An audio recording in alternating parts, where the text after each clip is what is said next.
Up until now, we have discussed stylistic elements of slide design and data visualization, such as color and font.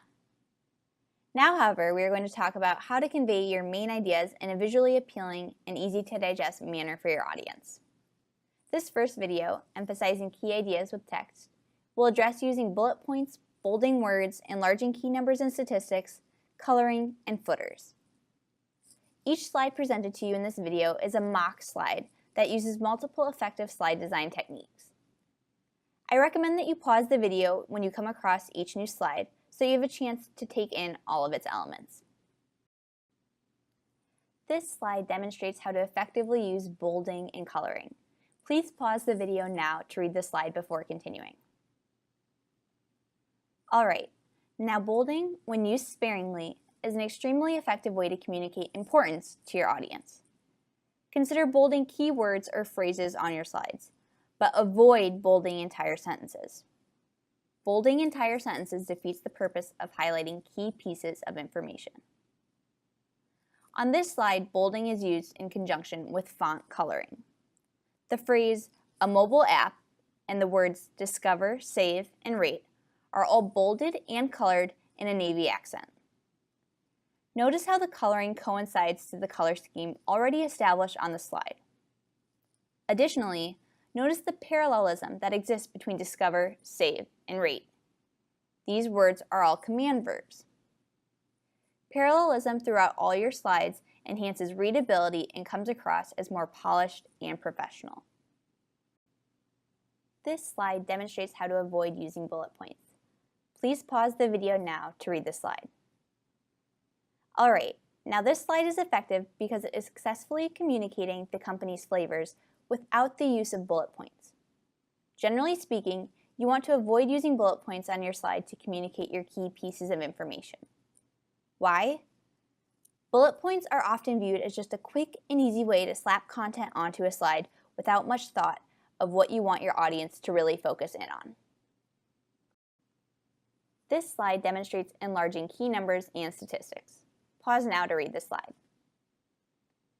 An extremely effective and underutilized slide design technique is using a larger font size for important numbers or statistics that you want your audience to focus in on.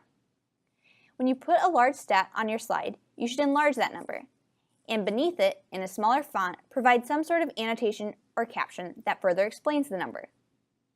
For this slide, the key statistics have to do with the social media followers, and the labels beneath these stats are the platforms. This slide, like the previous, also enlarges key statistics. Please pause the video now.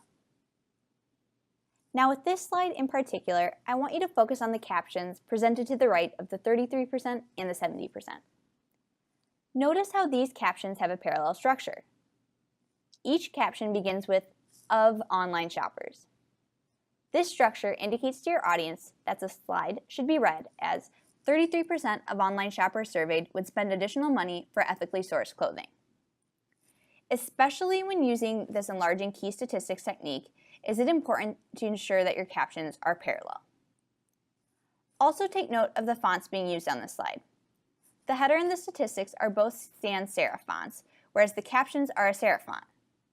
This is an effective instance of using two different fonts to create emphasis and enhance readability. The next two slides demonstrate the use of a progression footer.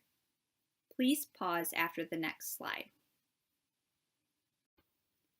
Alright, now what you see along the bottom of the slide is a progression footer or a progress bar. This footer is a visual timeline of sort that allows your audience to see at what point of your pitch you are at on any given slide. Now, this footer should obviously be visible to your audience, but it should not take up too much space on your slide. The footer should also continue to use the color scheme that you've already established in your slides. There are many different ways to design a progress footer, so feel free to get creative while doing so. Also notice how these last two slides are a great example of what we discussed in our color video. These two slides were used in a pitch to the VP of Marketing at Poncheros. If you are familiar with Poncheros, then you will recognize that the colors used in these two slides mimic those of the Poncheros brand. The colors represent the brand.